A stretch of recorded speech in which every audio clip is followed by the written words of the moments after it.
Hey guys, Amelia here. In this episode of Small Game Deep Dives, I'm going to be talking about the role of Logi within your small gang. I'm going to start it off with some footage here of me flying a Tech 1 Augoror in a frigate gang. So we have a bunch of Retributions, Draugar for Lynx, and Malediction. And we're engaging a somewhat large battleship gang here, which would normally be really hard for a frigate gang to deal with because of heavy newts, and this is one of the things that the Augoror really provides. You can see here I'm giving Casper remote cap, and even though it's just a small remote transfer, it allows him to be able to get prop cycle and keep that MWD on, which is all he really needs. And it gives them so much survivability against these battleships because you can't catch the frigates. The only really way you can do that is by neuting them out, and if you can't newt them, then all of a sudden they become very unkillable very fast. And you can see here I'm getting primed by a few rapid heavy missile launchers, this Geddon, this Foon, and I immediately switch from my MWD towards my AB. And being able to have this dual prop lets you mitigate a shit ton of damage. So most of these logistic cruisers, if you're talking about the Tech 2 or the Tech 1 variants, have significantly lower signature radius than the other ships of their class, other cruisers basically. And you can abuse this fact to start sig tanking, and the AB really helps you do that. So in this kind of fight, we're just burning around. I'm keeping my range. I like to keep the people I'm repping between the enemy so that they have to basically dive through my entire fleet to be able to get to me. But again, you have to watch out for MJDs as well. I'm sitting 90 kilometers, which is perfect MJD range on 4 battleships right now, which is really bad. I should be a lot closer in at a different angle here so that I can't get MJD'd on the back line. Because if they land newts on me or scram on me, I'm almost certainly dead.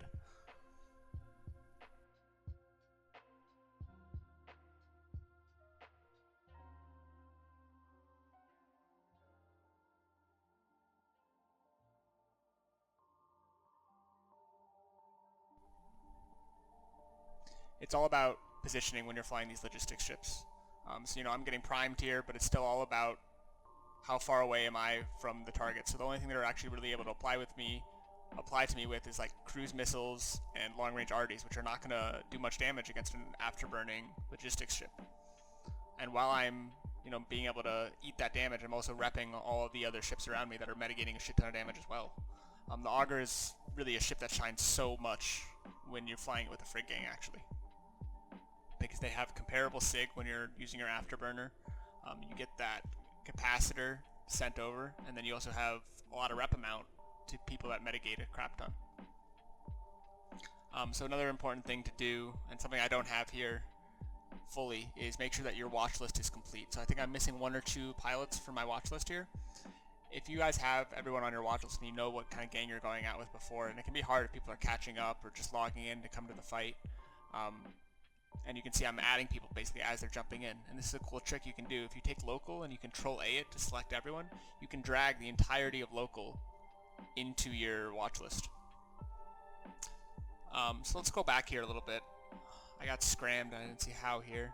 I think the Tempest MJD's on me. And this is obviously a very scary point, right? We have no EC drones really. And yep, there's the Tempest. MJD's 11k from me, lands scram web. And I just start trying to AB away. And this is another benefit of the AB. You're scrammed, you can still mitigate a little bit. So I call for Casper to try and get a scram here on the Tempest so he can't follow me as I burn away. And I'm able to coast out of the scram range here and quickly switch to MWD to pull some range away. And it's important to note that I have a plate as well as a self-rep. This combination allows me to have some buffer to be able to make these things. If I don't have a plate, I might die just before I even get out of that scram range before I coast out. But once I coast out, I'm free, I'm nice. I got a nice 20 km separation. Looks like I'm going to do one more MWD cycle and then probably switch to the AB to mitigate some more damage.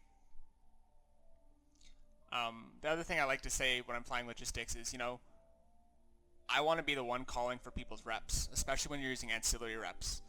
So like, I'll say, you're not holding, or I'll be saying, I'm bait tanking you because I want to keep them interested. And that can be a little bit harder with frigates because they have such little buffer that, 2 cycles just fully reps you. If you saw here, Casper just got straight up one-shot, so he got caught by the Vindy actually, and he coasted just a little bit too close in on that web range, and he just got straight one-shot. And that'll happen with these small frigs. You know, you're not going to be able to rep through them.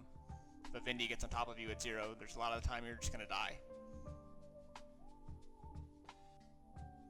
But as I was saying, yeah, for the communication, it's really all about you're the one in charge of their tanks, right? So let people focus on DPSing, let people focus on their positioning, etc., etc. You should be the one communicating, you know, do you need to ADC? Do you need to be using your self-rep? Do I need to be heating prop to mitigate damage? All these types of things. And it's also important for you to say what you're doing. You know, am I heating reps? Am I only doing half reps? Are you in range for me to give you cap if you get neuted right now, or are you going to be like dead in the water? It's very important to communicate in the role of the Logi, and you should almost always be talking throughout this. And this is something that I haven't really touched on before, but kind of the role of communication in small gang. If it doesn't seem like a fucking circus is happening on your comms, you're doing it wrong. I constantly say, even in my corp, you know, talk more, talk more, talk more, because the more information you have when you have very few pilots, obviously, like if you have more than 10 pilots on comms, you can have too much noise, right? But if you have like 5-6 guys, more information the better.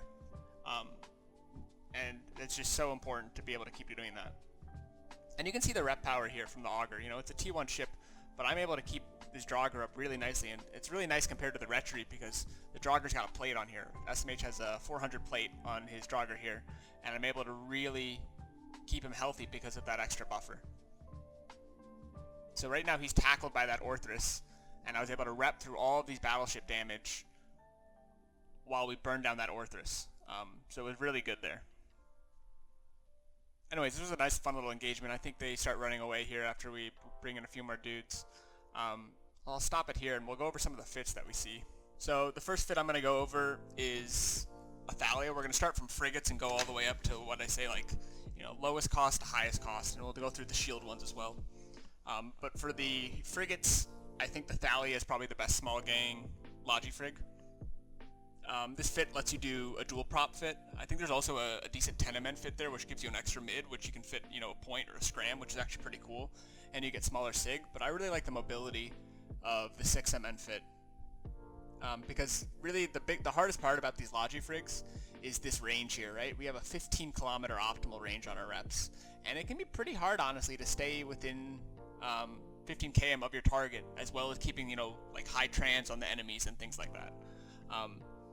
So this is a really cool fit. I have some footage that I'm going to show after we go over these fits for this. The rep amount is obviously pretty low. You know, we're at 169. It's just a frigate repping you. But it really thrives on being survivable. You know how we were talking about sig tanking with the Augur? The Thalia does that to the extreme. You know, we still have the AB. We have 150 sig with our MWD on, but when we put that AB on, we're at 28 sig. Like, that's ridiculous. That's before links. That's before anything. And you will be chugging cap boosters pretty hard if you're repping everything through. You can throw some Mind Flood on. You don't really need it. You know, you're still stable if you're just running your remote reps. But there are times where you're going to have like some drones on you as well as your repping, so you're going to have to do both your local rep and your remote rep, which can fuck you a little bit here. We'll move on to that Augur. So this is the fit that I was using in the video. I ran this with Genos to get a little bit more fitting out of the fit. We're running dual prop with a medium cap booster, which is injecting us to allow our reps. We got 3 medium reps here, and we have 1 small rep. In addition, we have this remote cap transfer, which is really the thing that shines for the Augur for me. I love having this cap transfer, because even on cruisers and stuff, you know, it helps so much in not getting neuted out, and neuts can be so strong against these nanoships when it's really hard to keep points sometimes, especially on like things like maledictions or retributions. In the lows here, you know, we're full tank, we don't have any speed mods, so you're really relying on your positioning. In my mind, the farther away you are from the brawl, the less speed mods you need. Because if you're positioning properly, you should already be ahead of the way. So like if we're calling that we need to burn this way, you should already be in front of that direction, right? So you don't need necessarily as much speed to immediately move out that way. And then we have that buffer plate that I was talking about, as well as a medium ancil for our kind of self-sustain. And for the drones, you know, you got 20 drones, you can throw some warriors, some ECs, kind of whatever you want. You can do Logi rep drones, but you don't have the the rep bonus on the Logi drones that you do in the T2 version, so they're not as strong. This is another fit. It's a little bit cheaper. I would use this, and it's kind of stealing from Nika Noiser, except I prefer the dual prop fit. He runs a SIBO fit, which is also very good if you're coming into like ECM or damps. But I prefer the dual prop fit. And this is a fit that you can do without Genos, so it's, clean pod, nice to do with the Eat fleet or something like that. Around 200 mil. It's a little bit expensive, but it's because of these kind of faction reps, as well as we're putting a faction cap booster on because it's got some pretty bad cap. You can T2 this if you wanted to, or meta it, I'm sorry, to get the cost down a little bit. But, same fit in principle. You got the 3 medium reps, your 1 small, and your 1, and your cap transfer. Going forward, we got the Oneros. So this is kind of my cookie cutter cheap Oneros fit. The goal here is that it reps a shit ton more, right? So we're at 300 HP per second. If we compare that to this fit, we're at 282, so it's pretty close. But the Oneros also is significantly less tanky, or significantly more tanky, I'm sorry, as well as it has a lot better cap. So you're not going to be eating through injectors that much. And then we also have, very similar in the low slots here. We have the plate, we got the medium AAR. The only real difference is that the Oneros gets an extra mid slot. So we get this SIBO on here, which can be really strong, as I was saying earlier, against, damps or ECM, and scripting those appropriately. And then lastly, of course, you got that afterburner again for mitigating damage. With the T2 resists, if you're looking at your resist profile, you're at 70% plus. In addition with the AB, you can really mitigate a lot of damage and be pretty tanky. And then the last thing, you got 50 drone bay. I would definitely put in a set of medium armor bots there. Definitely train up to Tech 2 if you're really interested in doing logistics. The Logi drones are surprisingly strong. You can keep up like a malediction to 5 sets of light drones if you have 1 set of medium drones on them, for example. Continuing forward, this is kind of the blingier version of my Oneros. I have this, it's a pretty interesting fit because you're actually shield tanked, which might sound kind of counterintuitive to some people, but the shield tanks are in general a little bit stronger than the armor tanks, and I haven't really fit one of these up since the price of GIST X types has risen dramatically. It's like 1.5 bill now. So you can probably, tone this down to a B type or something to get the price more reasonable. But the same principle kind of lies. So you tank a shit ton locally if you're looking at this. You're at 700 EHP a second. If we compare that to the armor fit with what we were doing with the medium Ansel fit, we're repping like half of that. You're still just as stable. You rep just about the same, and you're also significantly faster because you got these 2 nanos here. And this fit is also completely cap booster independent, so you can be on grid as long as you want. Don't have to worry about cap boosters. And again, we got that 50 drone bandwidth. Put some rep bots in there. And the last fit I'll touch on is the T3C.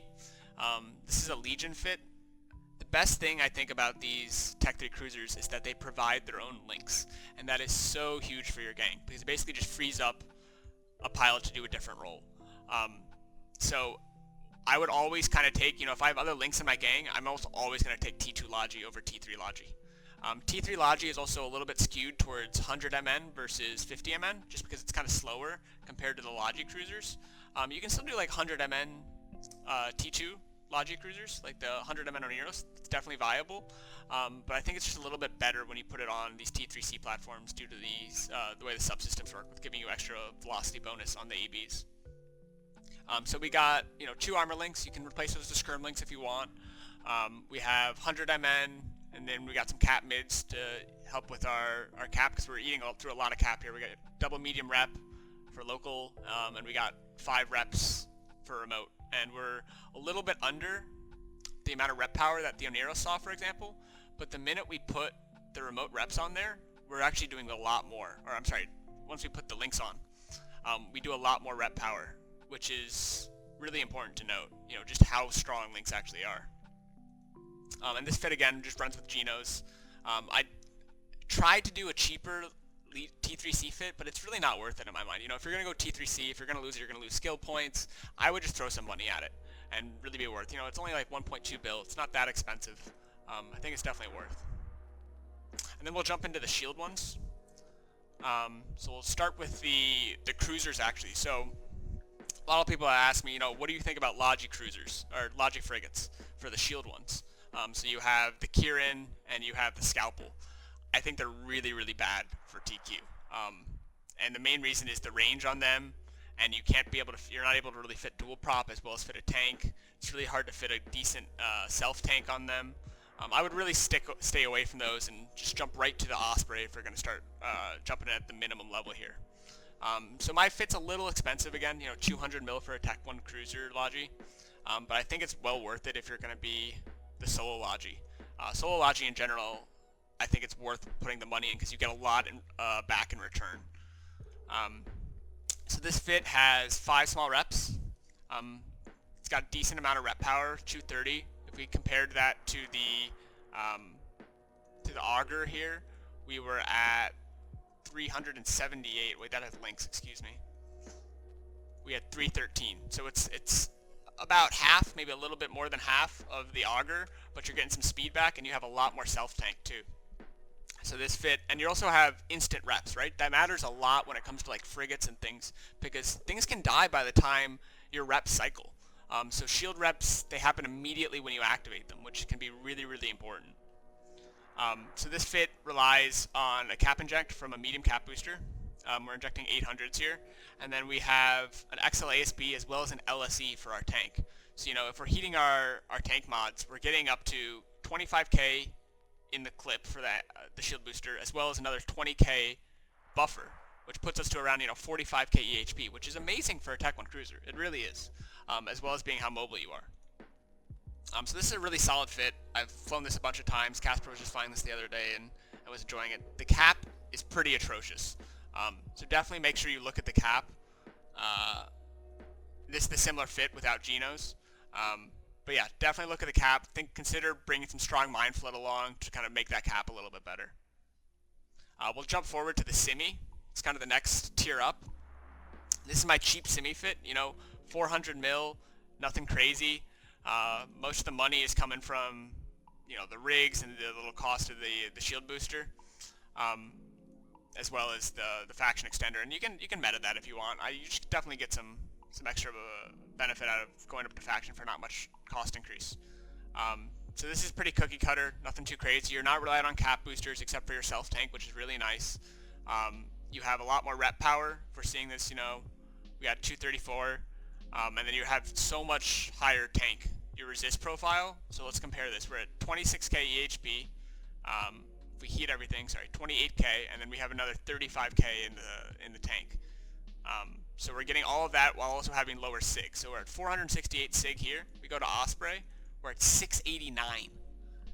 That's a huge difference in SIG, almost 50% increase, as well as having more just buffer in general.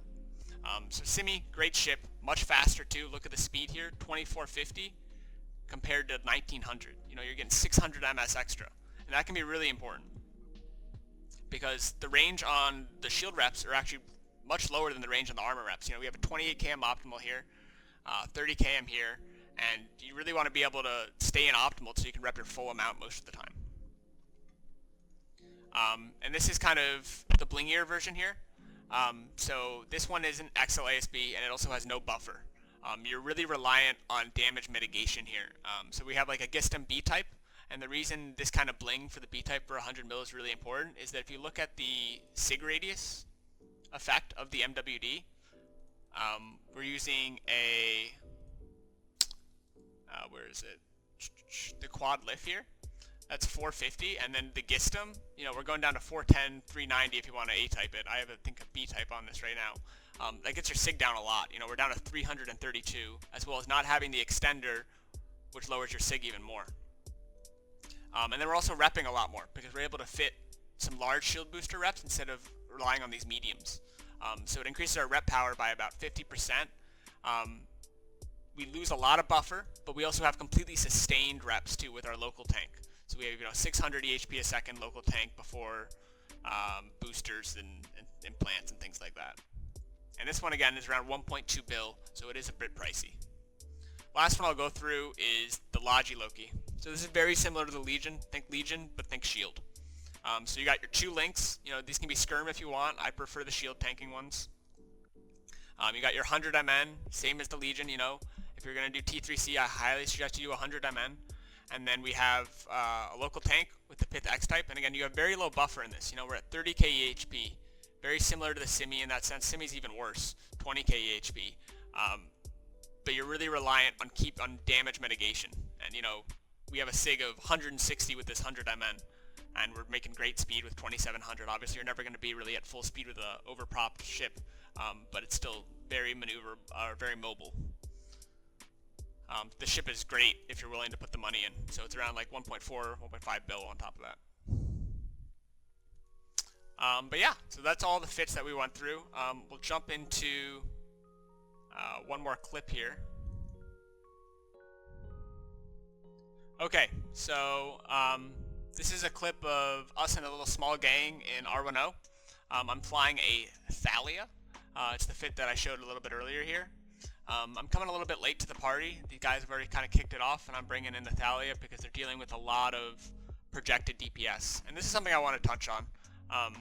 The meta has really shifted over the last year or two, where people are bringing more and more projected DPS, and they're less about ramjags, less about these ramming ships, and more about just kind of poking you from afar and forcing you off grid. And that's something where the logistics ship really shines, because you can offset that constant damage that they're doing with your own reps.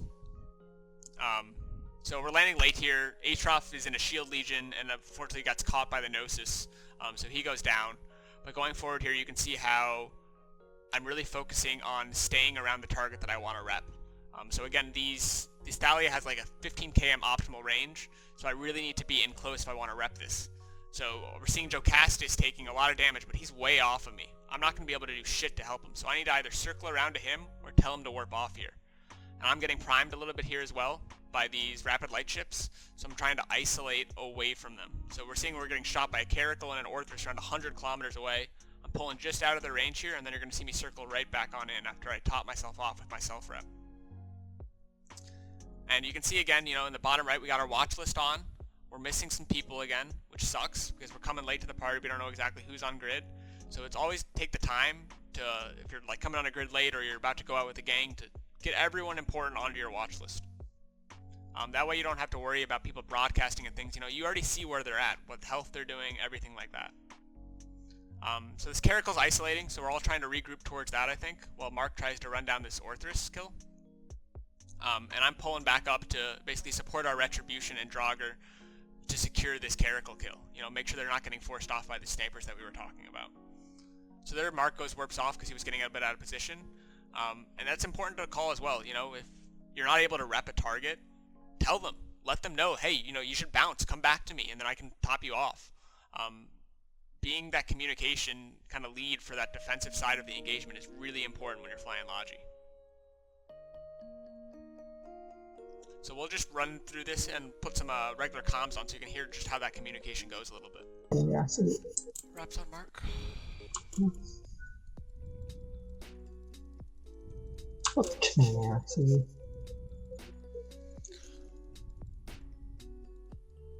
I think you'll hold. I'm getting into better optimal. Okay, I guess I should go back and do this blind or... Let me top you off a little bit more first. You're doing a lot of damage at range. Yeah, also something They like have so that much kilometer. Yeah. It's like Don't go into him, Mark. You're barely holding. Okay.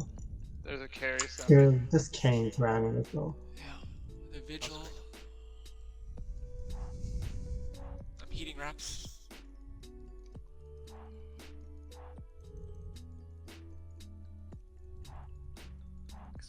Okay. You're just not going up though. Okay, I'm just playing try to. I have to give all my reps to fucking Mark right now if because anyone else takes damage. Osprey Navy's separating hard. Yeah, we can shoot that. I think I'm getting off range of a lot of stuff. Yeah. I'm topping you off. Damage Osprey Navy. Point. Are you Ansel fit, Mark?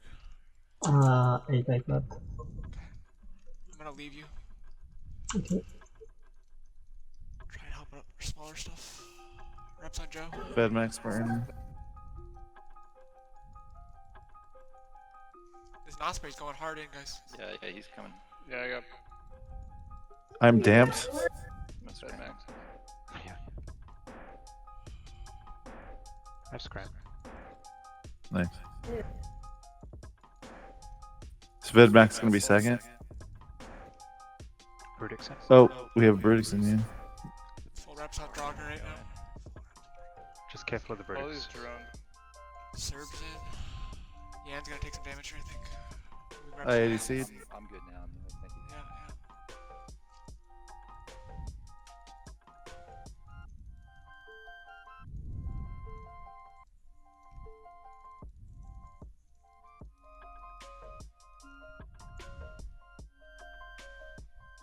So one thing to note here is you'll see how fast people are dropping, right? So when we're flying frigs like this with a very low buffer, it's really important that you get that rep on immediately. And the best way to do that is to be in a position that you can rep them, and that really matters about your gang staying together.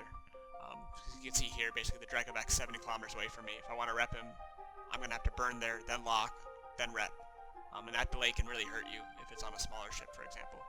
So you want to stay in range of all your targets, and you also want to have all your targets pre-locked. It's very important to do that. The other thing that's a really good habit to do is to basically down cycle your rep every single time.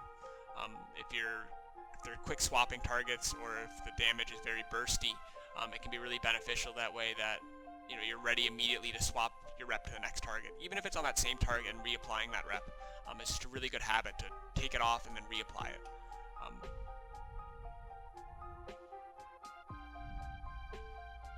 But yeah, I hope you guys enjoyed the video. If you have any questions, please throw them in the comments. Logi is one of my favorite roles. I don't get to do it that often these days, but it's super fun to do, especially in these small gang fights. You'll run into, in a lot of small gang situations, where you feel completely useless, and those grids are going to happen. But the fights that you really feel like you're making an impact, they'll make you want to keep coming back to flying that Logi role. So I hope you guys get out and try it out. It's one of those few kind of roles that really feels like you're able to punch up a lot more than what you're normally able to do. Like if we were on this grid, for example, without a Logi, we would be forced off half an hour ago. There's no way you can even sit on this grid in retries or stuff because they have so much projected damage. And that's becoming more and more the meta these days. Anyways, thanks guys. Have a good one.